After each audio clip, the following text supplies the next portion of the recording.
Ya, Kapiten Hukong ini kan seorang kapiten Cina yang memiliki tanah cukup luas di wilayah Omelanden, Batavia dan Omelanden, atau sekarang tuh Jabodetabek lah.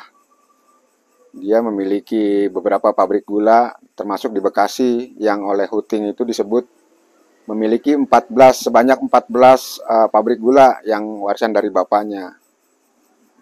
Kemudian karena dianggap keterlibatannya dia di pemberontakan Cina, maka Ni Hukong ini dipenjara dan dibuang ke Maluku. Nah, tanah-tanah miliknya ini disita dan diakuisisi oleh pemerintah kolonial Belanda.